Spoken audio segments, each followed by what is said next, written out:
Welcome to the Ad Nauseam podcast, where classical gourmands everywhere can finally get their fill. Join us for a delectable discussion of Greco-Roman civilization stretching from the Minoans and Mycenaeans through the Renaissance and right down to the present. And now, ladies and gentlemen, here are your hosts, Dr. David Noe and Dr. Jeff Winkle.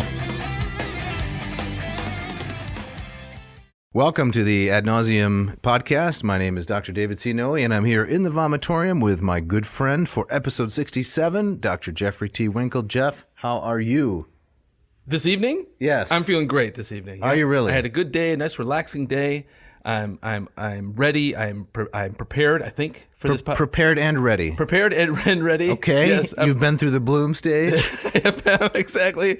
I'm ready to brew. All right. I'm ready to go. How are you feeling? I'm doing pretty well. Good. It's been a long day, like most days. Had a delicious meal, I have to say. You did? I did. I had a chicken pesto pizza. Really? For supper. Was this homemade? No. We went to a restaurant. Okay. Popina. Oh, I've not heard of this one. It's not the name of a restaurant. It's the Latin word for restaurant. Oh. Popina. Okay. You like that? Wait, yeah, you're kind of flaunting already. Oh, come on. Humble brag. Yeah. I don't know that much Latin. Chicken pesto pizza, it sounds excellent. It was delicious. Yeah. What did you sup on for the dining? I made tacos for the family. Tacos. Yeah. Okay. Chicken tacos. It was great. Picante DM sees the salsa. Exactly. All right. Exactly. So what are we doing this evening? Tonight this is a holiday themed episode. We are going to give our listeners a suggestion of some stocking stuffers for the classically oriented gift getter. Okay. Yeah. So the classically oriented gift getter is going to get some suggestions for what they might got. Exactly. All right. I couldn't say it better. So as we get into it, we need to start with a shout out. As always. So who do we got tonight? Tonight we have a good friend of my son's, actually. Her name, and my daughter. Her name is Campbell Wiersma.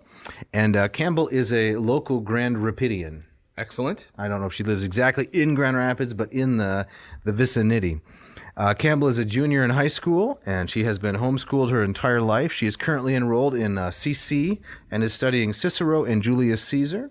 In her free time, she enjoys reading classics, poetry, and hanging out with my kids. Really? Yeah. So she spent time at your house? Yes, she has. Really? Delightful young lady. Used to work for a bakery. Oh, really? You want to be friends with someone who works at a bakery. Yeah, I agree. I used to work at a bakery. Did you really? Yeah, I did. Yeah. Vans? No, it was not Vans. This was out in Hudsonville. It was called Beerling's Cream Curl Bakery. Beerling's Cream Curl. Cream Curl. Uh-huh. That was kind of their signature So thing. It's a hairdo and a bear claw at the same time? Something like that. No, their specialty item was you know what a cream curl is? I do not. It's like a pastry horn, and it's injected full of the cream. It's an injected pastry horn? It is.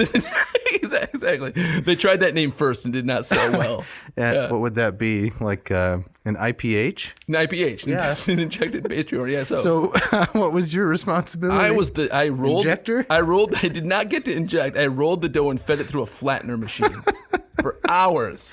Yeah. You rolled the dough. Yep. And for hours, fed it through a flattening machine. Which sent it down this conveyor belt, which chopped it into the proper length of pastry. Then so that it could be injected. Well, then people had to roll it, and then it baked it, and then you inject it. Mark it with J or anything like that? I'm sorry? Did they have to mark it with J after they rolled it and patted it? Mark it with a J because of my... Jeff. Gotcha, right? You know the children's rhyme? Yes, yeah. Okay. You roll it, you mark it with whatever. And then toss it in the oven for... Baby and me or something like that. Yes. So thank you, Campbell, is what we're trying to say. Right.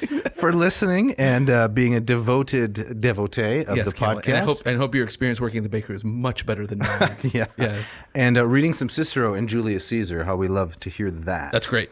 You have an opening quote for us? Yeah, this comes from Phyllis Diller. The late Phyllis Diller. Comedienne, very funny. Yes, and the quote reads, "Christmas is a time when everybody wants his past forgotten and his present remembered." Ah, isn't that nice? It's very nice, not very funny. Equivocation, his present. Oh, present. I got there. You didn't get it. There's the joke. You spent too many years injecting pastry horns. You've forgotten it. Yeah. His past forgotten, his present. I see. I didn't catch the wordplay there. Yeah, so. You don't have the gift, I guess. Yeah. Sorry, Phyllis. No All right. disrespect intended. So we're going to give the listener or the viewer a lighthearted look at how they can equip and outfit their classically obsessed loved one this holiday season.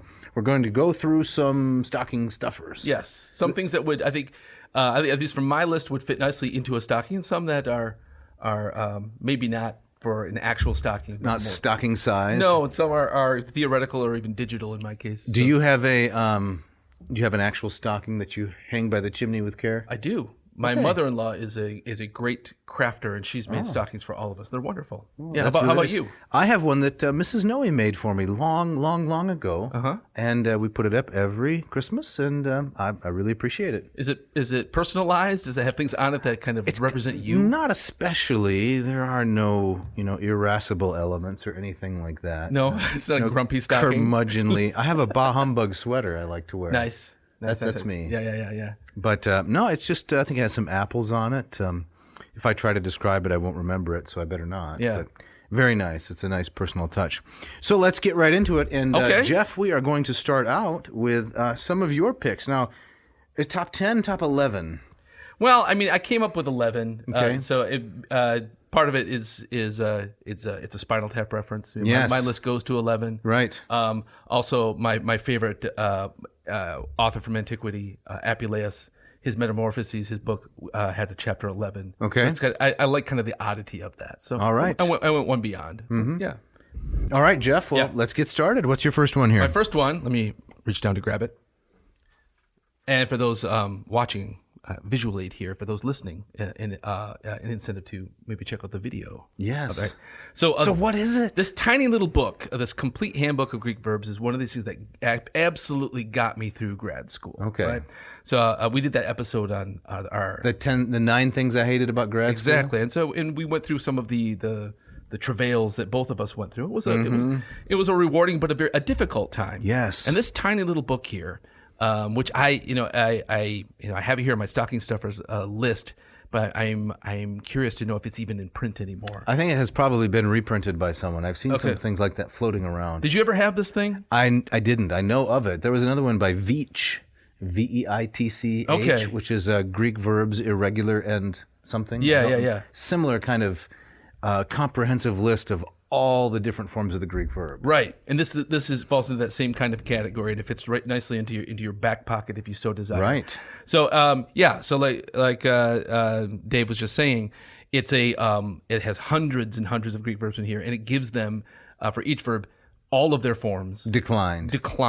Yeah, and it's wonderful. It was I had a professor in graduate school, Bob Wallace, and all of us in his Greek class, all of us students had this thing. Did you sign each other's copies? We should have. Yeah, that would have been great. Make it memorable. But he hated it. He hated Why? it. Right? I remember him saying. I think he said this was. He had like an Italian version of it that was called like tutti verbi, like all the verbs or something like that. Ooh. So he always referred to this. Oh, I see you all have that tutti. You've got your tutti on the desk. I hate it. So for him, he says this becomes your crutch and you won't learn the verbs, right? But reading, Thucydides and Herodotus. Aeschylus. Oh, it was brutal. Yeah. And this thing came in handy. So I think for anybody who's serious about learning Greek, this is, I wouldn't say it was a crutch, but an absolute necessary tool for getting through. Yeah, well, the nature of a crutch is you don't use it forever, right? Yeah, exactly. So when it comes to talking about books as crutches, I'm generally against that notion idea as well, but you don't stay on it. You stay on it until you regain strength or until you learn how to walk. I like that, yeah. Training wheels is kind of the idea. Training wheels. So who's the author? The author is, it comes from a certain Marinone and Guala. So I think there's your, at least Marinone, the Italian. Yes, right. The N stands for Niccolo, maybe? Niccolo, and I know. Marioni and Frances, something like that. Yeah, Francesco Guala. Right. So it was originally printed in 1961. The copy I had was reprinted in 1988. I have no idea what the status of it is these days, but so we could cheap. Check it out. Yeah. We could call that a wadi makum. Yes. A to be taken with me. Yes, right? Exactly right. A wadi makum. Yep. So I took this everywhere with me. Sweet. On campus at Northwestern University. You got to do that. So that's number one, to stuff in the stocking. Yes, absolutely. And one of the reasons I chose it because I thought, this could easily fit into it could, for sure. Right? Yep. So let's go on to number two. What number do we have two there? is one that would not fit into a typical stocking. It's one of the from the Asterix series. Did you ever read these? I have just a little bit. Okay. I have a distant admiration for the Asterix series. I don't really know what to think of them, but I'd like to learn more. Yeah. I loved these things. So I mean, these go way back. I think they were originally written and drawn in the 1950s, the 1960s. Are they French? Are they Belgian? Netherlands? I can't remember. I think it's so Goscinny. He's a Frenchman. He's the one who writes these things, and then it was Uderzo, an Italian man who pinks it, who drew them. Pinks it. So it's a transalpine kind of collaboration. Right. And so, but it's definitely kind of French in focus. So kind of the gag is that it's from the Gauls' point of view, and it's this last kind of holdout against the Romans. You have these Gallic barbarians. Yeah. And in these stories, the Romans are kind of the buffoons and the idiots, and whatever they try to do, they're trying to kind of capture this last village. So it's kind of like Hogan's Heroes. It is a little bit like Hogan's Heroes. Did you ever watch Hogan's Heroes? I did as a kid. I wasn't a huge fan. But I wasn't a huge fan either because I couldn't understand a lot of the humor. Right. But my dad thought it was very funny. Your dad liked it? Thought it was hilarious? And it's about, the Americans in the prisoner of war camp? Yeah. The German prisoner of war camp, and the Germans are... they're buffoons, the buffoons, right? And the Americans are imprisoned but constantly outsmarting them. Exactly. So that's how it is. It's definitely, and that's kind of a classic comic conceit. Yes, it right? is. The underdogs are the ones who really have all the cleverness, right? It's the Plowtine slave master trope. Yeah, exact's Yeah. Right. See how he works some classics in there? Exactly. Right? It's Xanthias and frogs. Right? Nice. Right. So what's wonderful about these is that they're printed in dozens and dozens of languages. Right. So I remember when I had to pass my... I think we can set it out here. No, I don't want you to be stuck holding that. So okay. long. We can put it out here. Yeah. But I remember when I was studying for I had to pass my French and German translation exams. Right. A friend of mine at the time got me a number of these in French and German, and I knew the stories, and that helped immensely. So this one I have here, Asterix apud Gothos, it's in Latin. Right. Asterix among the Goths. Among the Goths. That's great. Very, very nice. Great stuff. Okay, so the third one. Yes, Robert Fagel's translation of the Iliad. I think I have here, it's bad form, I don't even have the one I have listed here, but I have his Odyssey here. Or just, we'll just ask the viewer, the listener, pretend Jeff's holding the Iliad. Pretend the Iliad is underneath my fingers here. Right. Wonderful translation, both the Iliad and the Odyssey. But what I'm recommending here is really for the stocking stuffer is Bernard Knox's introduction to the Iliad, which I think is worth the price of admission alone. What about it do you like so much? The way he kind of breaks down kind of the worldview of Homer. Okay. And kind of understanding the gods, understanding what makes a hero tick in the Iliad, understanding the major themes. I've never read anyone in such a short space break it down so succinctly. That could be written for an expert to someone picking up for the first time. Right. It's brilliant. And I wish he had done the introduction for the Odyssey. I think Fagles himself tackled it, which is fine. Okay. But Fagles is no slouch. No, not at all. But the late Bernard Knox, yeah, he's a top shelf, top drawer scholar. One of my heroes in the field. So I would say so too. Now I've been teaching a Greek class this semester. Not within the academy any longer because I'm not there, but in one of my Zoom classes, we're reading the Iliad, book 1. Oh, nice. We are about on line 318 or so forth. Let me just test this idea since we're taking kind of a leisurely stroll through the stocking stuffing here. I'm holding forth to this class, as I like to do, maintaining that the real crux of the issue in the Iliad and the conflict between Agamemnon and Achilles is the person who is naturally the best, Achilles, has to submit to the guy who's conventionally on top. So Agamemnon is only on top by convention. Right. That's nurture. People have decided he's the boss, but he's really not great, right? The great one is Achilles. Yes. And so here's the conflict. So what do you think about that thesis? No, I buy that completely. It's not original with me by any stretch. But right. Is that what Knox is kind of talking about in some ways? I think yes. I mean, it's been a while since I've kind of used that in class and taught his ideas. But I mean, he talks a lot about kind of that pecking order, kind of the totem pole of heroism, and certainly kind of the abilities of Achilles in conflict with the recognized clout that Agamemnon has. Right. And the sense is that everybody kind of recognizes that Agamemnon he's a buffoon. Right. He's a fool. And a bully. He only gets his way by threat of force. Right. And it's only that because he comes from, the city that he comes from, yes, with its wealth and with its numbers, that he holds this position. Yeah. All right, so we're ready to move on to Yes. number 4? Number 4, yes. I don't have a visual aid for this one. Okay. Because I don't listen to CDs or albums anymore. But You only listen to the digital kind. I do. Yeah. Yeah, I have a subscription, and I don't use anything that you need to put anything else into. Anymore. Did you get the year-end review Year-end review? for your subscription-based service? No. What are you talking do you use Spotify? about? No, I use, you're not going to like that, I use Apple Music. I don't dislike Apple Music. I don't use it. Well, the Spotify on Spotify. Yeah, well, some people might be listening to this podcast on that platform. That's right. At the end of the year, they send you a big review of everything you've listened to, your most listened to songs. It's very interesting. It is interesting. Yeah, I would love to see that. I think it. I jump around from many different platforms, so I don't know how useful that would be. If I was just a Spotifyer, that'd be more interesting. We didn't Spotify. Is that how it goes? Exactly. Okay. Yeah. I think it said that I listen to more music than 90% of the rest of the population. Is that right? Yes. Okay, that speaks well of you. I don't know. My number 1 album was a Mozart piano concerto. Really? Yes. That was the one you listened to the most. Apparently, yes. Now, do you use it? I didn't know that. Is that just like background not music flaunting. when you're like? It is often background music when Right. I'm grading, when I'm translating, Sure. when I'm walking. Most listened to artist though was Paul Gilbert. Okay, I can see that. You can imagine. I know that about you. Yes, that's excellent. All right. So tell us about The album that I'm Yes. choosing to stuff into our listeners' stocking is "Synchronicity" by the Police. All right, Synchronicity.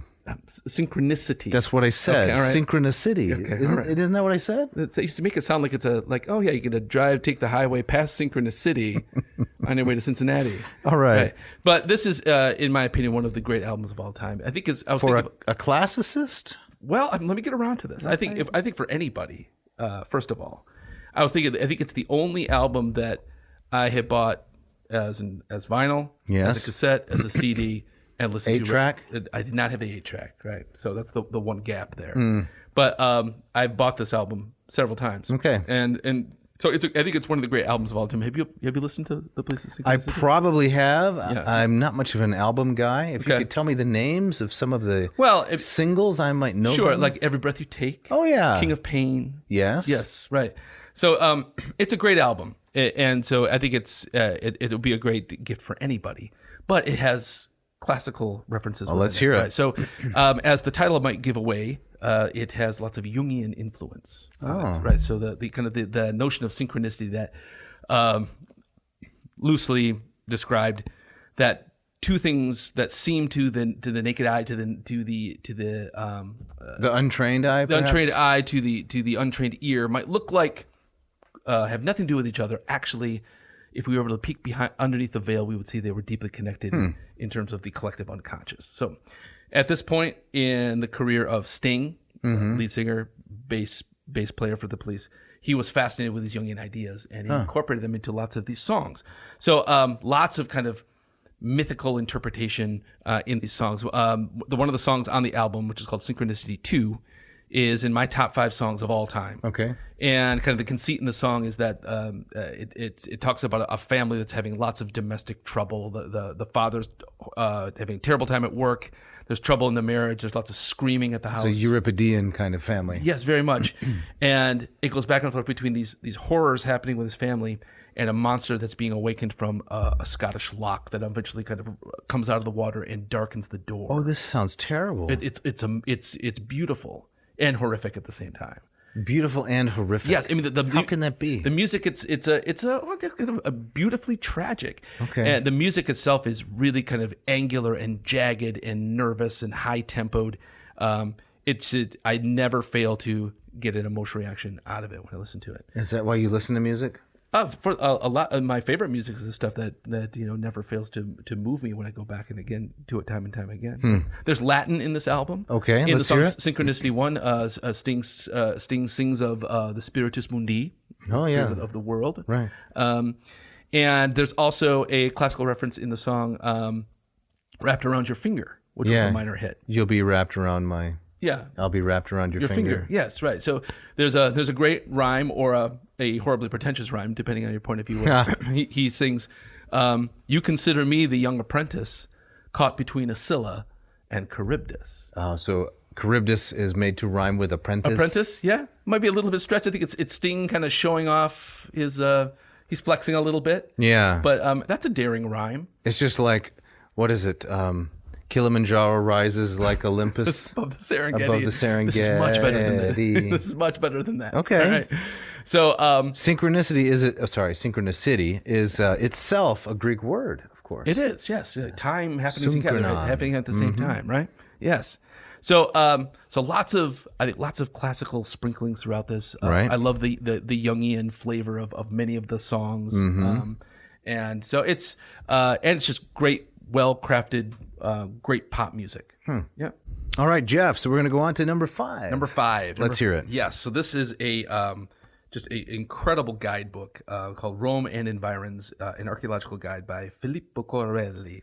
An Italian, perhaps? Yes, just a little bit. Right. So this is translated from originally in Italian, and it's an excellent English translation. Okay. But this is, on the one hand, it's a hardcore archaeological guide. It's absolutely comprehensive. The kind of thing that Ken Bratt would really enjoy. Yes, absolutely. Hardcore, right? So it's divided up by areas within Rome. Each chapter ends with an itinerary that you might want to kind of walk through. And it's absolutely comprehensive in kind of detailing every building. So you get blueprints. He'll kind of walk you through each room. You got your Domus Aurea. Oh, yeah, big you got time. Your Campus Martius. Yes, you got your baths of Caracalla. You got your trans Siberian Orchestra. Oh, the Christmas theme. Yeah, there nice we go. Job. Right. You got your Trans-Tiberine area, right? Yeah, and tons of stuff. Trastevere, that's what I'm trying to say. And tons of stuff as I've gone through this that you've never heard of. I mean, every stone is turned. Yes. So it's a hardcore, comprehensive guidebook, but it's also extremely accessible. Okay. And you can see my copy is all beat up. Beaten indeed. I've taken this everywhere. So Yeah. A lot of people will talk about in terms of like classical archaeology, like the Blue Guide is being your right. Or Fodors. Fodors, right? Fodors is a little more touristy. It is, right. And this one is, it's somewhere between Fyodor's and the Blue Guide, which I've often found a little bit too stuffy. No, I want to go This back. is your guy. I want to go back to the itinerary question for just a minute, but let's talk about Rick Steves for a minute. Oh, yeah. Okay. What do you think about Rick Steves? Oh, I mean, I have nothing against Rick Steves. It's funny how you started out that. I have nothing against him. No, I mean, he's kind of a cheese ball. Okay.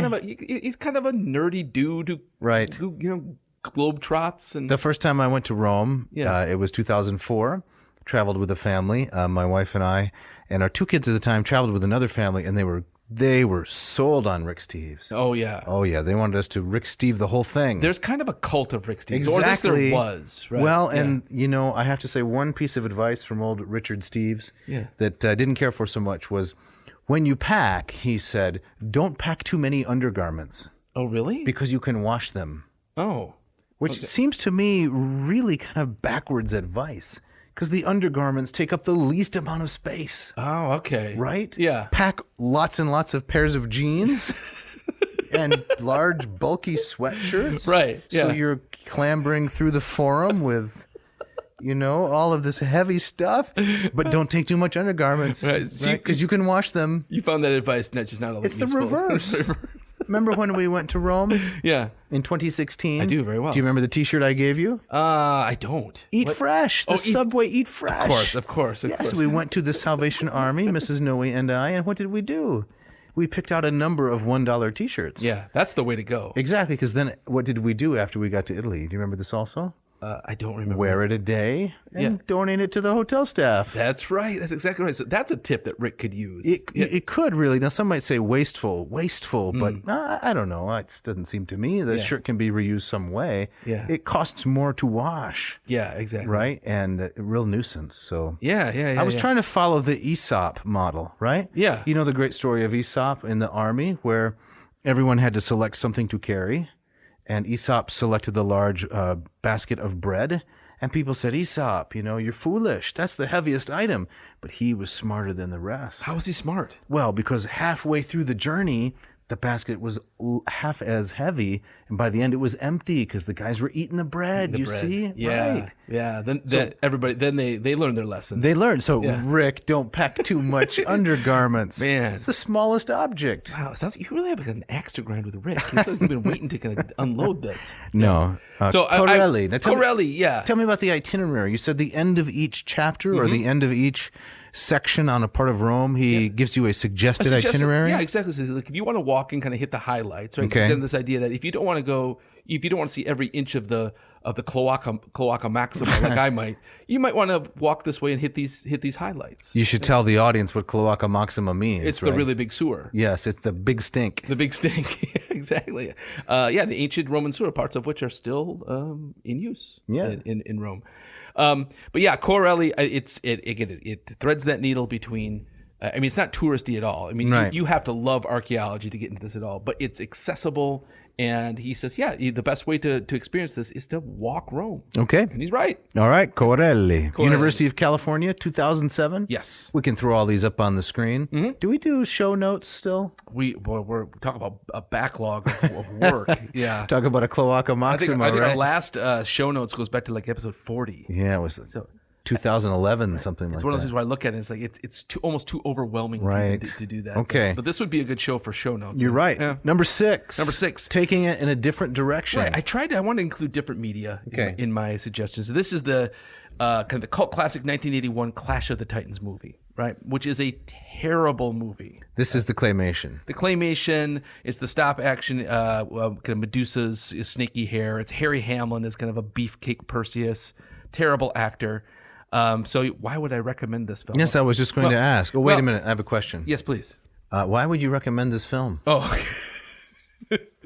I recommend this film, not so much for the film itself, but I want to encourage our audience to find their own Clash of the Titans. And what I mean by that is... now, come on. No, listen, you're going to sneak some liminality in here No, not at all. Okay. But this film, I saw it in the theater when I think I was 10. Okay. My mom, against all wisdom, took me to see this film. All parental guidebooks. Don't take your son to Clash of the Titans. Exactly. She took me... Wasn't there frontal nudity in that? There was... I think there was some dorsal nudity. Okay. We don't want to talk about that. It's like a dolphin or something? Something like that. Yeah, all right. Nude dolphins everywhere. But as a 10-year-old kid, I loved it. I was entranced, and I was obsessed with Perseus and the story of Medusa. And so I often look back at this. This is one of those signposts in my life where this really bad piece of pop culture turned me towards something that I loved and continue to love. So if your mother had taken you to The Godfather, you would have ended up living a life of organized crime? It's possible. Okay. It's quite possible, right. An impressionable 10-year-old? Exactly right. I mean, I'd be making my parents, offers the cuteness. I'm not necessarily recommending this movie. All right. But I think sometimes we underestimate the power of even bad pop culture to turn folks on a decent path. And this is one of those for me. We underestimate the power of bad pop culture to turn folks onto a decent path. Yes. Interesting. Do you buy that? It just kind of fell out of my mouth. Yeah. I don't know. My relationship to pop culture is, shall we say, fraught. I know this. Yeah. Exactly. I consume a lot of it. Yeah. And I have a sticky kind of mind, so things I'd rather not remember, I can't forget. I see. But then I realize, things about pop starlets and people whose names I hear in the news, I'd really rather not know that stuff. Yeah. But in order to survive as a person, you can't avoid all of it, really. It's inescapable. Correct. But I'd rather not have my mind clogged up with, whose album did this, and because it's just kind of so... ephemeral and vain. So you say even the idea that there might be kind of a needle in the haystack worth finding. Correct. All the other garbage kind of cancels it out. Yeah. Maybe if I were better at forgetting all the garbage. Gotcha. But it sticks. That's the issue. Right. Right. If I go to the dentist and I read People magazine because I'm bored and I can't just sit there and do nothing because I have to be mentally active. Right. I can't forget that stuff. Right. So now you know what kind of haircut Scarlett Johansson has. Right. And I don't want to know that stuff. No, nobody needs to know that stuff. Right. But it's I don't dispute your main point. Yeah. I mean, I was thinking out loud. For me, it was one of these moments in my childhood where I look back now and say, wow, that really had an impact on me. And, I've seen that movie on in the later years on cable and watch bits Yeah. and it's terrible. And you think, how could I have ever loved that so much? Right. But to see it through the eyes of that 10-year-old kid, it's like, oh yeah, it sparked a curiosity. Let's go on to number 7. Number 7. It's a little surprising. A little surprising, right? So this one is just Twizzlers. I recommend Twizzlers. It would fit nice in the stocking. You had to be so dramatic I know. with the reach and the crinkle. It's a low-fat snack. Yeah, I got the jumbo pack here. But the reason this isn't the reason that I brought this to the table, so to speak. But there's kind of a story behind this. So whenever I would do road trips with the Winkle family when I was a kid, my mom would always buy a pack of Twizzlers in the car. So this is a nostalgia. It's a bit of nostalgia, stuffer. Right? And at one point it was 10 road trips under our belts, and my brother finally asked, Mom, we weren't crazy about Twizzlers. I can tell you why. It's fine. I know why it is. Why? It shuts you up. Right? You ever try to talk while you're twizzling? Well, my brother and I were very taciturn. Were you taciturn? Yeah, not talking. So it wasn't that. Well, the explanation my mother gave is, it keeps you regular. Oh no! Right. So, travel can do a number on the GI. A cloaca maxima. Once exactly again, right. Huh? And so she says, no, this helps. And so that is not true. It probably is not. What's this? How many grams of fiber? I'm not even gonna look on the back because I don't want to know. But my mother claimed it had a surprising source of fiber. Yeah, that Mrs. Winkle. Yeah, and I've continued this in my own family. We bring Twizzlers on the road trips. Shall I ask about the digestive consequences? That's neither here nor there. Okay. But I give my kids the same explanation of why we. It's good for your digestion. That's exactly right. So it's a tradition that I carry on. Right? Yes. Can I ask perhaps a personal question? Yes. Not about digestion. Okay, please. Thank you. I live here in West Michigan, amid the Dutch. Yes. It's my experience that Dutch people love candy. They love candy. I think that's very true. I have extended family members who feel about Twizzlers the same way you do, and it can't be a coincidence. I think there's something to that. I mean, there's that weird Dutch love for black licorice. Which with anise. Yes, which I've never gotten into. My mother-in-law loves it. She's as Dutch as they come. But I think you're right. There is something about Dutch people and their candy and their mints and their and their sweets, right? They're injecting horn pastries after all. Exactly right. But the candy seems to be specific to certain cultures, and it's not my background. So. Yeah. No, I think that's true. So maybe that's where the Twizzlers. If you wanted to dig deep, there's something. Okay. There. Yeah. So now, was that too personal? No, that's fine. So now we're going to go from something sweet to something even sweeter. Sweeter, yes. Which is number 8. The Oxford Classical Dictionary. Right. I think I have a copy here. Ah, drum roll. Yeah. There it is. This is Simon Hornblower. Yes. Well, this edition is edited by John Roberts. John Roberts, the Supreme Court Justice. Yeah, exactly right. In his spare time. In the news much lately. Yes, very much.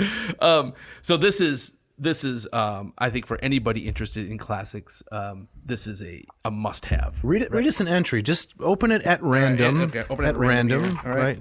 All right. This is the untwizzle and read us an entry. Yeah, this is the entry for the use latii. Use latii. The Latin rite refers primarily to the legal status of those Latins who, after 338 BC, shared the right of marriage and commerce with Romans. Latins settling in Rome acquired Roman citizenship, and vice versa. That's pithy entry. Succinct. Yes. To the point. But the fact that it would have kind of a small entry on this little... That's pretty comprehensive. It's pretty comprehensive. This was a book when I was starting to prepare for my qualifying exams in graduate school. My advisor said, keep a copy of this in the loo with you. Oh, yeah, have it there. Just a British individual? He was, okay. Yes. And he says, that just keep it there in the loo, and when you're in there, pick it up. And just thumb through it and just read it. Let it soak in. Exactly. Yep. Loo is actually short for lavatorium. Is that right? Yes, crazy, huh? How did that happen? I don't know, but the British would come up with a word like a lavatorium and then shorten it to loo. Of course they would. Right. Right. Yeah, OCD, you can't miss it. The Oxford Classical Dictionary, fantastic. I have an older edition. You do? I inherited from someone. It's worth its weight in gold, there's Absolutely. no doubt. Yep. Number 9? Number 9, a little bit more lighthearted. Okay. This is Larry Gonick, the cartoonist and humorist. His series, The Cartoon History of the Universe. All right. So I have volumes 8 through 13 here. 8 through 13. 8 through 13 kind of collected medieval here. period, or where are we? This is it's from the springtime of China to the fall of Rome. Oh, that's a long time ago. It is. Springtime of China. When was that? Well, I don't even know my. So the Chinese fall history. of Rome. So the fall of Rome, say 480. Uh-huh. I know people say Rome never fell, but come on, it's just shorthand for things changed a lot. Exactly. Yeah, that irritates me when people. It does too. You know, Rome actually never fell. Yeah. Okay, so what happened to the Roman Empire? Yeah, wise guy. Right. That's right. Right. So this is great. I mean, this is I especially recommend Volume 1.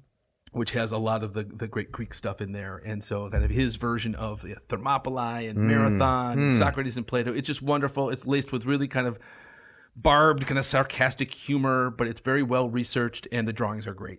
Yep. So Excellent. From child to adult.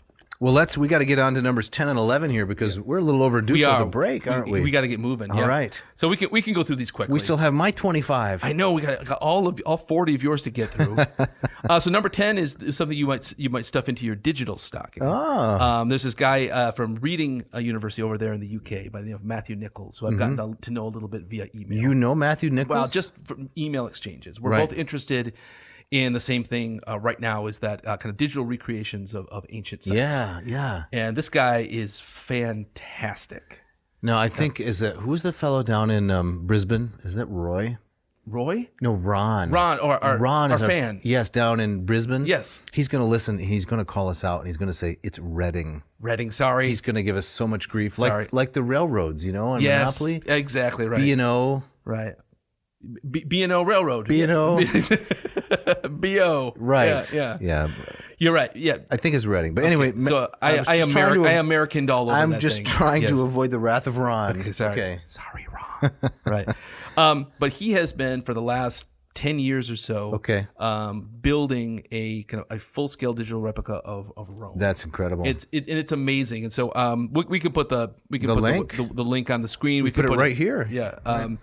And check it out. And Now, are you going to wear the virtual goggles and such? Is that coming at some point? It is. We can walk around Rome. That's kind of what he's aiming for ultimately. But it's searchable. You can kind of, using your arrow keys, your mouse, you can just kind of walk through Rome, and it's incredible the detail of it. And he continues to kind of build it into bigger and into more detailed space. Yeah. If the camera pans over Augustus, you can see him holding a little bit of Alexander's nose, for example. Oh man, if it only had that much detail. Connecting to another episode. Exactly. All right. Yeah.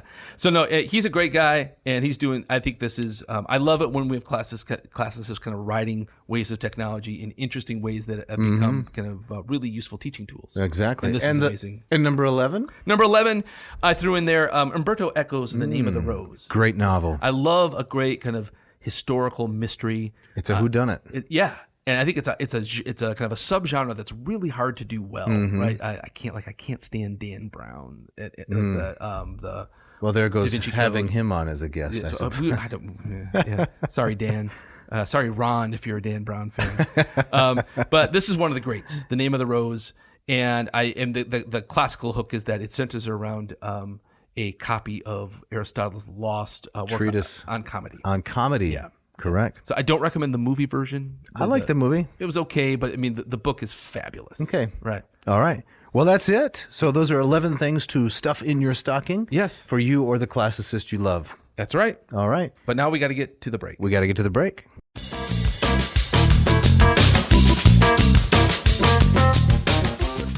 This episode of Ad Nauseam is brought to you by Hackett Publishing with offices, Jeff, in Cambridge, Massachusetts, and Indianapolis, Indiana. Hackett has been providing wonderful classical resources to the reading public for more than 40 years. More than 40 years, right? They've been with us, with this show from the very beginning. More than a year. More than a year. Right. They believed in us. They gave us a shot, and they're still with us. They believed in us when nobody knew about us. That's exactly right. Yeah. So we're incredibly thankful to them. Absolutely. I mean, I know both of us have used a lot of their translations in our personal libraries and in the classroom. Absolutely. Yep. They sent us some great copies of Ovid's Metamorphoses. Yeah. The Ambrose and the Lombardo. Yep. Fantastic. Yep. So they've grown my own personal library. Yes. And their website is really interesting. I just noticed recently they're starting to host virtual author meets. Right. And so ways to kind of get to know kind of behind the scenes stuff from a lot of their translators. And they have a massive catalog. Massive. Right. Everything you could want in the classics. Language study. They've got the Lingua Latina per se illustrata. The fantastic translations. Latin American studies, Asian studies. Yep. Old Norse, pretty much everything. Everything. It's great. So, listener. Yeah, so if you want to take advantage of our special offer, you go to hackettpublishing.com. HACKETT. We're going to put it up on the screen here. Yep. Find the books that you want, slip them into your grocery bag on screen, and then what's the code they type in? There's a code. It's AN, which is ad nauseum 2021. AN 2021, and that will get you 20% off anything you order. Right. And free shipping. And if you're listening to this episode when the year turns over, right, which is going to happen very soon, we're going to have another coupon code, which we don't want to give it away, but it's going to be AN and then the 4 digits of the new year. Of the new year, right. So keep a little mystery in there. Right, exactly. Yeah. Very little Very mystery. mystical, yes. Yeah, so don't hesitate, check it out. That's right. Jeff, who else is bringing this episode? Ratio Coffee. Ratio Coffee. Yes, so Mark Helwig and his crack team way out there in Portland, Oregon, Right. I believe, where a lot of good coffee comes from. That's true. Yeah. A lot of good things come out of Portland. Now, Portland's been in the news a lot lately, but later on in this episode, when we get around to my stocking stuffers. Oh, there's Portland themed There's stuff another coming? Portland thing coming up. Ooh, That's excellent, right. excellent. Yes. Well, Ratio Coffee, they have these excellent coffee machines. I have the Ratio 6. You have the Ratio 8. I do. They're more than machines. They're works of art. Absolutely. They have a sleek, modern aesthetic. Mm-hmm. Everything is neat and tight. No extraneous or rococo features. Nope. Just thin, sharp lines. Yeah. It's very attractive. I've got the stainless steel 6 with its weighty carafe. You could put plutonium in there, somebody said once. And you've got, is it oyster? Mine is an oyster, which matches my cabinets. I got to pick the color. Mark said, hey, you want a Ratio 8? This was even before we were podcasting. Wow. So I'll take one of those. Yeah, let's do it. Man. And put it on the counter there. Oyster with walnut accents. I had a great pot of coffee this morning. Yeah, as did I. Every morning, I love coming down, hitting that button. It goes through its bloom. It goes through the brew. It gets to the ready stage. Yep. The LED lights are like magic. Yep. And I know that I'm there's a great cup of coffee waiting for me. Automatic pour over technology. So better than you would get at some cafe and convenience right in your own home. That's right. So we have a great coupon code. If you are a listener or a viewer, go to Ratio Coffee, RATIO coffee.com, enter coupon code ANCO. Yes. And you'll get 15% off the 6 or the 8. Either of them. Yep. And if you continue listening to the episode, we're going to sneak in a little coffee reference later. Yes. And it's going to be a 4-digit number that you're going to want to visit ratiocoffee.com/ANCO. Okay. So that you can be entered to win a free. Ratio 6. That's right. Yes. Enter the new year not drinking any more bilge water. This is huge. Keep listening.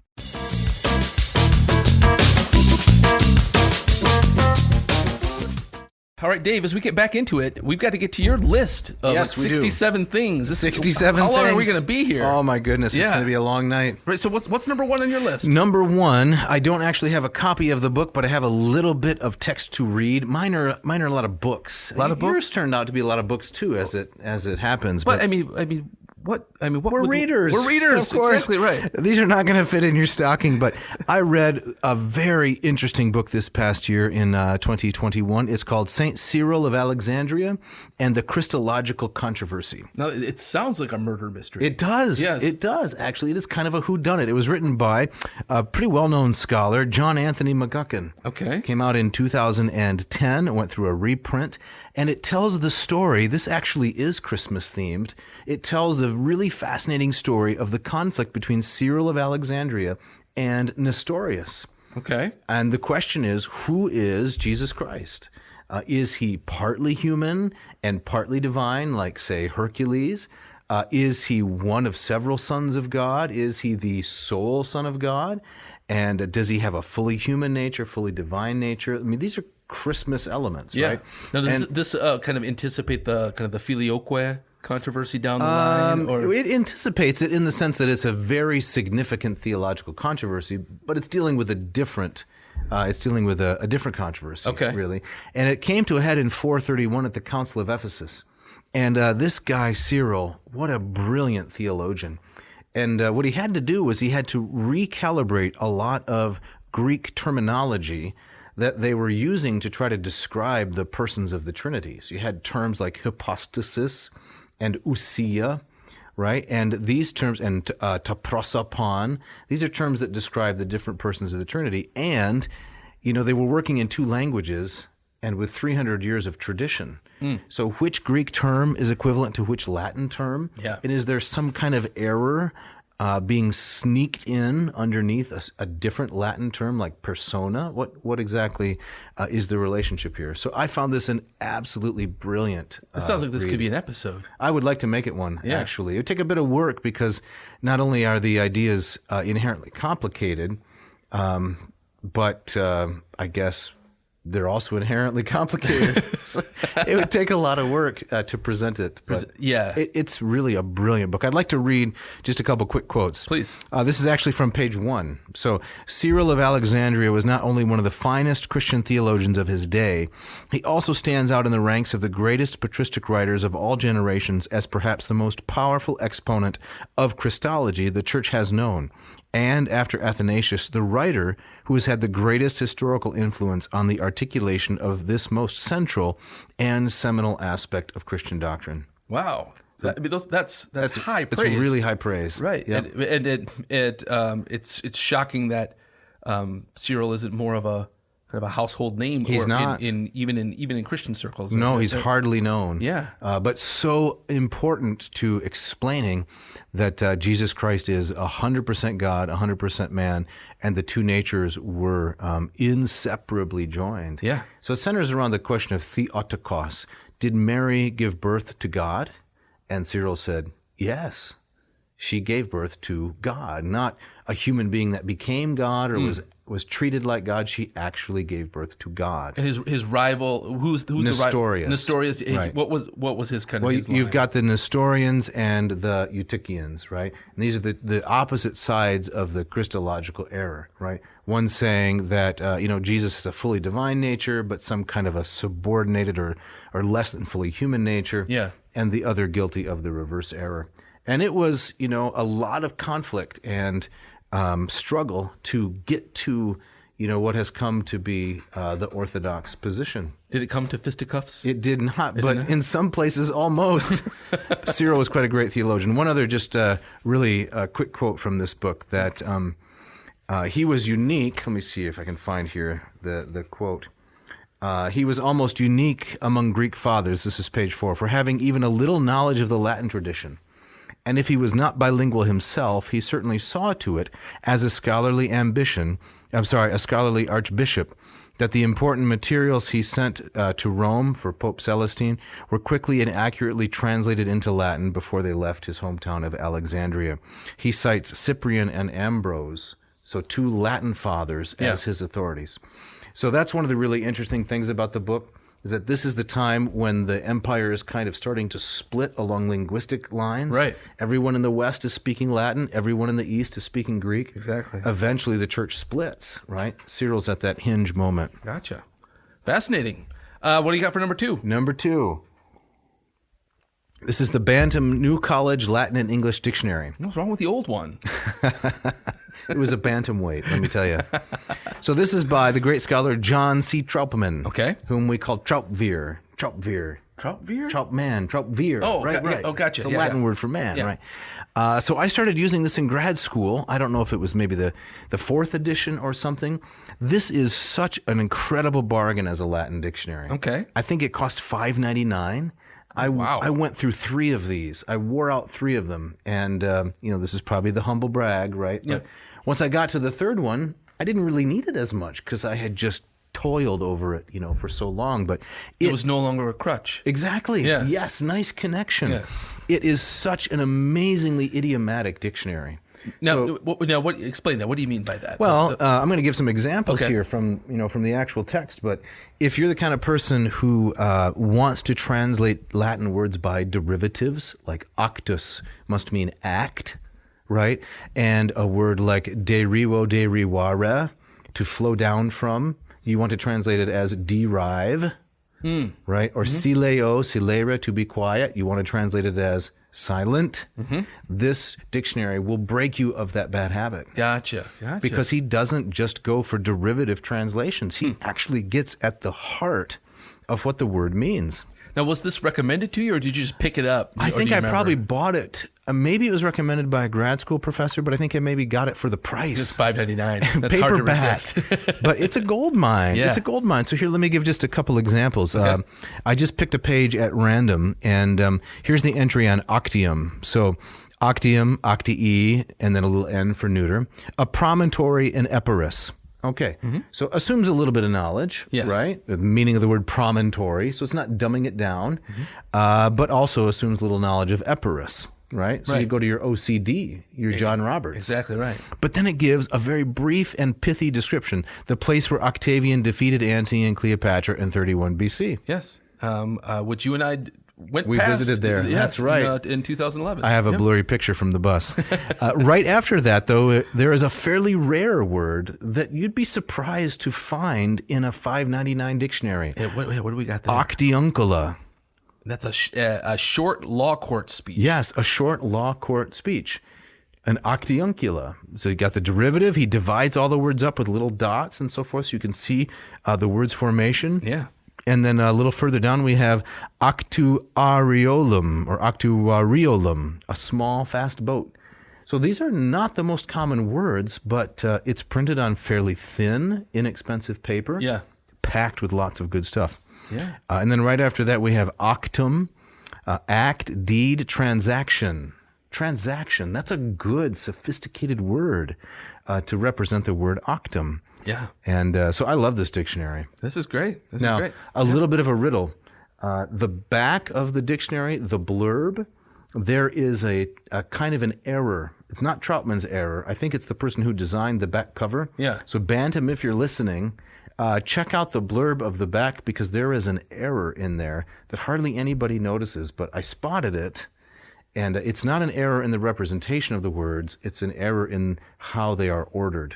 Oh, okay. Have you haven't given them a call yet? No. They don't want to hear from me. This book is still in print. Yes. Oh yeah. $5.99 on Amazon. Man. It's a maybe $6.99, but it's a fantastic bargain. It will break you of the habit of translating in a stilted fashion without sacrificing accuracy. Fantastic. Yeah, it's fantastic. Number three, anything written by the late J.N.D. Kelly. Now come on, anything? Well, anything that I've read thus far. All right. First of all, this guy's too many initials. That's a little suspect. He's sus. A little sketch, yeah. J.N.D. Kelly. I don't know what it stands for. But John something. You're a fan. Huge fan. Okay, tell us why. So in the past couple of years, I have read his classic Early Christian Doctrines, 1977. Really brilliant overview of how early Christian doctrines developed. And then I read his Golden Mouth, the story of John Chrysostom. This was published in 1995. You got that one with you there? I do. It looks just like this. Golden Mouth, story of John Chrysostom. I'd like to read a little bit of a quote. Yes. This is quite a fascinating little bit. This is from page number 210. So John Chrysostom, a hero of mine, Greek theologian, preacher, churchman, monk, ascetic, you name it, he did it. He got into quite a bit of a trouble at the end of his life, and he actually was excommunicated and then exiled, sent packing, brought back because he was so popular, and then exiled a second time. Oh, man. And on that second exile, he died. Okay. All this revolves around something called the Synod of the Oak. Okay. Doesn't that sound kind of fascinating? Synod of the Oak. Synod of the Oak. That's the sequel very right mysterious, there. Right. So there was another fellow named Epiphanius. Epiphanius was the expert. He was a heresy hunter, and our former colleague, Young Kim, is a world expert. He was a Cypriot, right? That's right. Yeah. In this fellow Epiphanius, Epiphanius of Cyprus or Salamis. So when Epiphanius left Constantinople around the time of this controversy, he, quote, sent John, that's our guy, Chrysostom, a note expressing the unkindly wish, I hope you will be no longer a bishop when you die. Wow. In other words, I hope you get kicked out before you die. John's riposte was, before you die. John's riposte was, so it was said, equally unfriendly. And I hope you will not set foot in your city again. Man. So I hope you don't get to sail home successfully, die at sea. Man, they're throwing it down. Right. Well, Kelly says, we need not take the anecdote literally, but it illustrates the intense rancor which public opinion assumed must exist between the two men. Because at that time, they were theological opponents. Yeah. Interesting fact, though, to connect it to the previous book, the McGuckin book, Cyril of Alexandria was on the wrong side of that. He actually was a critic of John Chrysostom because his uncle, Cyril's uncle, was the bishop of Alexandria. Oh. And later, Cyril had to say, well, I guess I was wrong about that, because within 20 years, Chrysostom's reputation was completely resuscitated. Yeah. He went from goat to hero, skunk to hero within 20 years. Yeah. And became one of the most important Greek fathers. I love this idea, this notion that he was called back from exile because he was so popular, right? Only to be exiled again. Yes, well, the people loved him, and he got himself in trouble because he was criticizing the royal family. He used to preach these sermons against excessive luxury.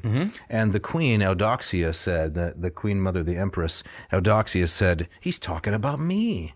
He's talking about, we just want to go to church and hear him preach with his great oratory. And he would just lay into the rich and say, you got too much. These people are starving. Yeah. And so they found a way to get him, to push him out. So then just a couple other quick ones from Kelly is the Athanasian Creed. This is also a whodunit. Nobody knows who wrote this. What? I don't mean the Kelly book. Oh. Nobody knows who wrote the Athanasian Creed. Right. So not Athanasius? No, way too late. It could be Rufinus of Aquileia. He's one of the suspects.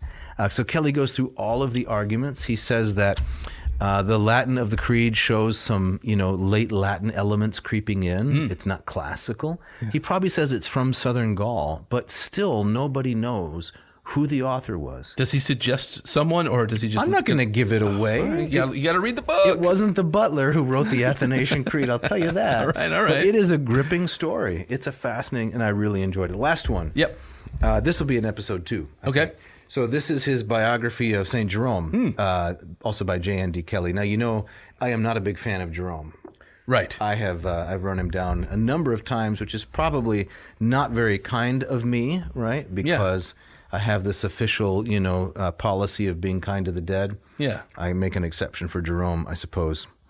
But one really interesting element in here is the controversy between Jerome and Augustine. Okay. So they wrote each other a number of letters, and Augustine was the younger man. He was always trying to make friends with Jerome and trying to reach some kind of rapprochement, right? So, interesting little fact. Jerome's translating the Bible from Hebrew into Latin.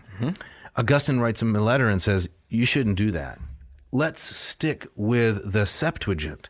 Let's stick with the translation of the Bible that comes from the Greek Septuagint. Okay. Because that's what all the people know. And Jerome said, no. My version from the Hebrew is going to be much more accurate. Eventually, Augustine said, yeah, you're right. I was wrong on that. Your version translated from the Hebrew, not from the Greek, is going to be a better version. And I was just off on that. However, Jerome wrote a commentary on the book of Galatians. Okay. And in that, he said that the conflict between Peter and Paul, where Paul denounces Peter publicly, Jerome says they just staged that. None of that was real. They just put that, because the two main apostles could never actually argue about doctrine, was Jerome's idea. They just pretended to argue. So some kind of publicity stunt? Yeah, well, to teach the church about conflict. Okay. And Augustine just very delicately and tactfully, but strongly said, you're off your rocker. Yeah. This has to be an actual conflict. Otherwise, the apostles are, they're lying. They're frauds. Exactly. Yeah. And boy, Jerome did not like that. Well, Jerome didn't seem to like a lot of anything. He's a grumpy guy. Yeah. So you'd think I would like him, exactly. right? I'd be drawn to the grumpy guy. Right, but no. It's hard for me to warm up to Jerome. Yeah. But this Kelly book, brilliant. All right. Very cool. What's next? Number 4. Yes. Also a book. Okay, this is The Art of Teaching by, is this your favorite Gilbert? This is one of my favorite Gilberts. Yes. Gilbert Hyatt. Okay. The Art of Teaching, and we got to do an episode on this as well. All right. 1950. Now, I'm not a student of pedagogy. You never took education classes either. Nope. How do they let us in the classroom when we've never studied education? I have no idea. All I've studied is the things I'm supposed to teach. Right. Do you ever feel like a fraud? Yes. Ever? Do I ever not feel like a fraud is the question. So The Art of Teaching. I read this book. I believe Karen Green recommended it to me. And Gilbert, or Gil, as I call him, says you need three things to be a good teacher. You need memory, kindness, and willpower. Willpower. Yeah. Yeah, memory. Because Hyatt says to be a good teacher, you have to have a comprehensive knowledge of your subject. Yeah, okay. Develop a good memory. Yes. Then he says kindness. You have to actually love your students and love the content. Well, I'm 1 for 2 there. I won't tell you which one. But then he says you need willpower also. Now, where does this come in? How does that Well, the willpower is you have to love the students and the subject so much that you will supply motivation when they don't have it.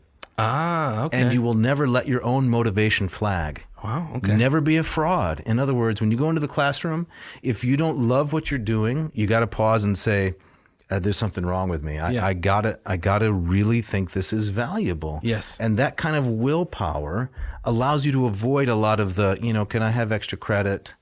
And, the kind of things that would normally bring you down. You just got to push through them. Yeah. Now, I used this in a job interview once. You did? Yes. How'd that go? Oh, I got offered the job, if you can believe it. Oh, that's awesome. Right. Do you think it was Gil coming to the rescue? I don't know what it was, Yeah. but I actually never worked at this place. Oh. But I did get offered the job. And the dean said, how do you approach teaching?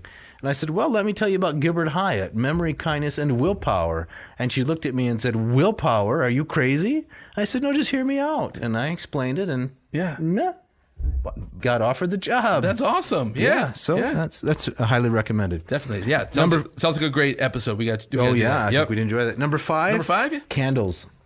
Just candles? Candles. Yeah. I like candles. Okay. I like to have something lit while I'm studying. I like the flicker, the warm glow. What about how about the scented candles? Yes. Do you have a favorite scent? I don't know.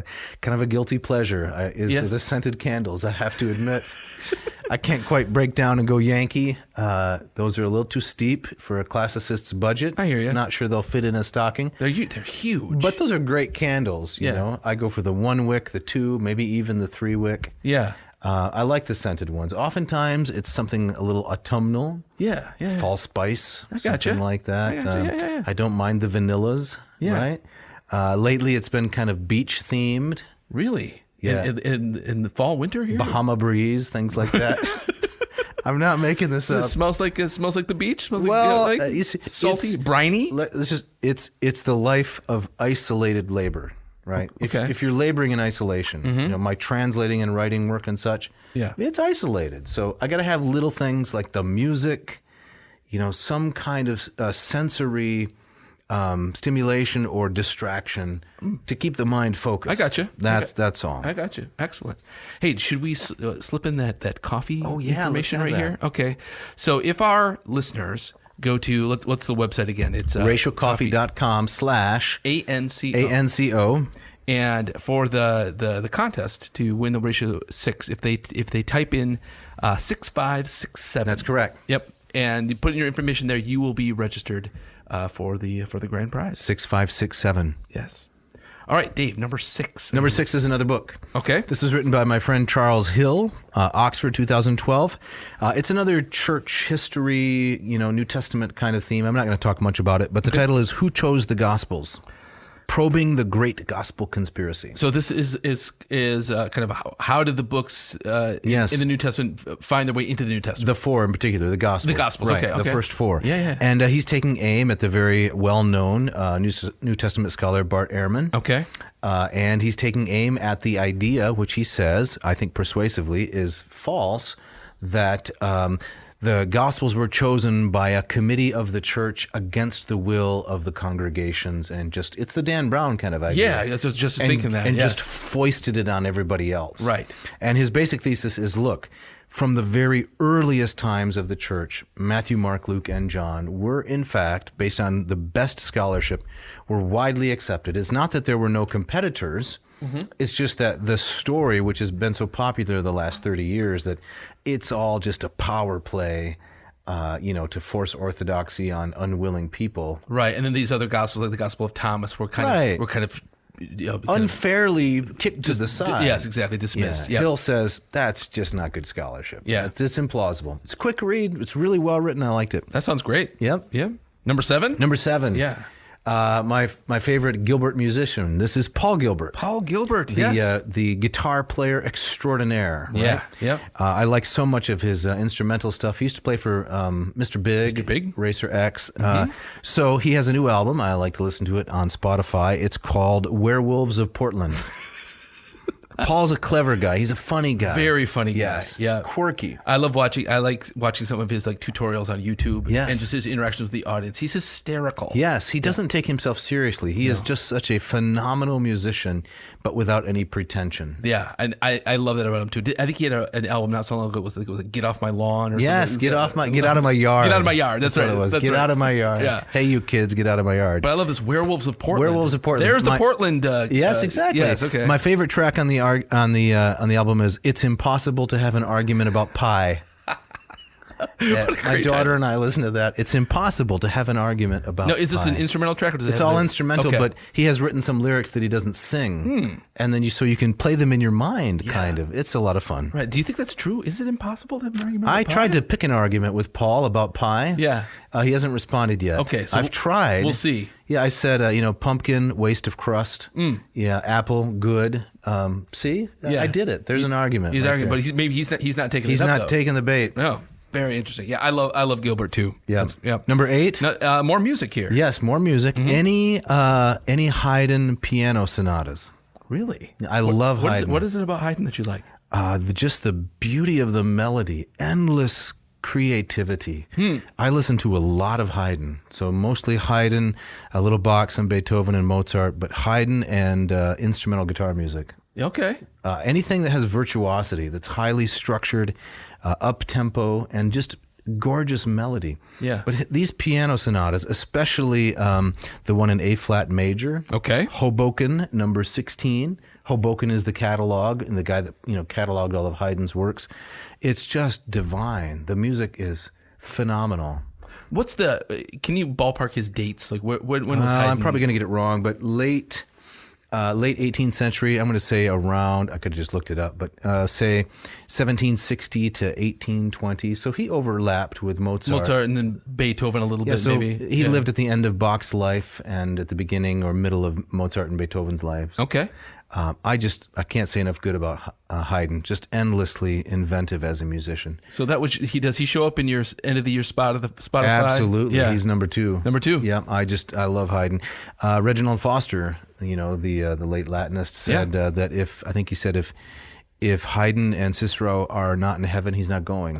Really? Yeah. Well, I can't go that far, but Haydn's music is divine. It's just incredibly beautiful. Fantastic. And number 9. Number 9, what do we got? Also for your classicist, African violets. The flower. Yeah. What about that? What about You got these? something against it? No, I have some in my house. Okay. Yes. Interesting story. And I'm going to read here from this website, Architesica.com. Architesica. It's in the genus Streptocarpus. See, we got some Latin in there. And the species is Streptocarpus ioananthus. Okay. Which will be some Greek, as we'll see in a minute. So it was discovered in 1892 by the Baron Walter von St. Paul, the German governor of a part of Tanzania. Von St. Paul found the plant growing among shaded rocky ledges in the Usambara Mountains. He immediately sent seeds of his Usambara violet to his father in Germany. In Germany, the plant acquired a botanical name which it still bears today, Sampaulia. Named after the Baron von St. Paul, right? The African violet was brought to North America by a California firm in 1926, so it hasn't been here very long. They imported seeds from German and British greenhouses that had specialized in the plants. So this guy, Baron von St. Paul, stationed by the German East Africa Company in Zanzibar in 1891, and he was out walking, and he noticed this lovely plant. And he immediately sent seeds back to his dad. Yeah. Who then became named after him. So the last part here, the species name, Ioanantha, is derived from the Greek ion, which means violet, and anthos, of course, which means flower. Yes. So Sampalia ianantha. And I love African violets. They are so beautiful. Yeah, I would agree with that. Just gorgeous. And they're very easy to take care of. Right. Fantastic. So you got more? Is that it? That's it. That's it? We took some time on the books. We raced through the other items. Yeah, exactly. But that was a lot of fun. That was fun. So Stuff My Stocking, right? Yep, Stuff My Stocking. Haydn, Paul Gilbert, Pilger. J&D Kelly. Yep. Some candles. Yeah, exactly. And throw in some African violets. And you? You got your archaeological guides. Right. You got some cartoons with your asterisk and your Larry Gonick. That's right. Clash of the Titans. Clash of the Titans. You're never going to go wrong spinning the Police's classic Synchronicity. Synchronicity. And shove some Twizzlers in there. Exactly. Stuff your face. All right. There you got it. Right. Well, we got to get out of here. We do, but before that, okay. Dave, could you tell us something about the Moss method? Oh, right. Because this episode is also brought to you by the Moss method. So the Moss method is a program I've developed to take you from neophyte to erudite. So each module starts out with reading actual Greek. I explain all through these whiteboard videos. I explain all of the words, the phrases, the clauses, the whole 9 yards, but it's fun because you're reading actual connected prose the very first day. Fascinating, interesting stories with me as your psychopampas. Your soul guide. Your soul guide. Yeah. I take you down into the underbelly of Greek and bring you back with more confidence and competence than you could ever imagine. So your students could undergo a catabasis, but fear not. But fear not. Yeah. That's right. Fantastic. Yeah. So go to mossmethod.com, please. Check it out. And if they sign up, they get 1 hour per week with me and other Greek students around the world in our Moss Method Zoom office hours. You live. And that's me, the flanky. Yep. Yeah, the flanky. Yep. The Moffis hours. Well, let's thank some people, Jeff, and wrap this up. Yeah, so we got to thank Mishka, as always, our wonderful engineer who puts this all together and now doing kind of double duty with doing the video, kind of editing the video. Plus, she does Latin per diem work for me. Right. We got to thank our the guy behind the filming, the videographer, Agricola. Yeah, should we call him Agricola? Yeah, we can call him Agricola. All right. Right. Our mystery man. Yes. Thanks to Ken Tamplin, Scott Van Zen for the great music. Yeah, although they're not on this episode. Oh, that's right. We got special music. Yeah, we have Ken for the bumper music for the commercials, but featured today, as the listener no doubt heard, is Mr. Jeff Sheets. Jeff Sheets. Playing this beautiful Christmas music for us. Jeff is from the Kansas City area, also a very fine musician, and he has donated this wonderful Christmas music for us. And if you listen up, you're going to get a really nice outro song here. So yeah, stick around to the end. You're not going to want to miss this. Yes. So check out his website too, jeffsheets.com. Fantastic. Yes, listeners, keep the email coming and suggestions. If you want to get a shout out, don't hesitate to write us to dave@adnauseam.com. Don't forget the V. Or jeff@adnauseam.com. Don't forget the V. Yes.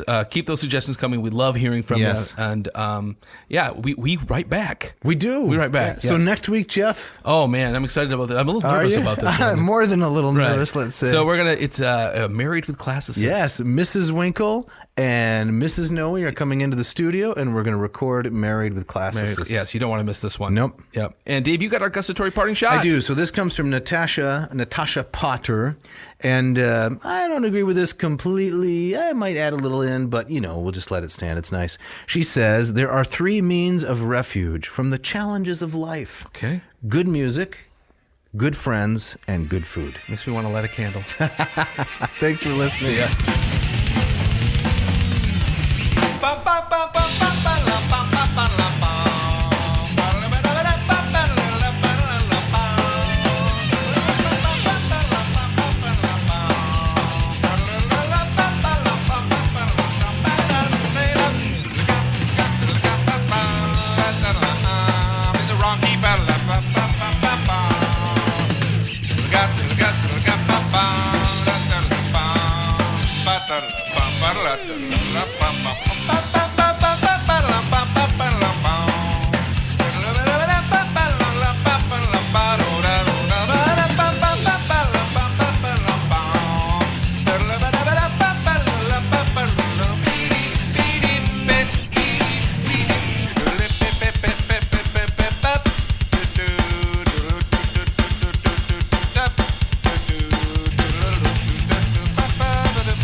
Oh, this is solo here. All this, sorry.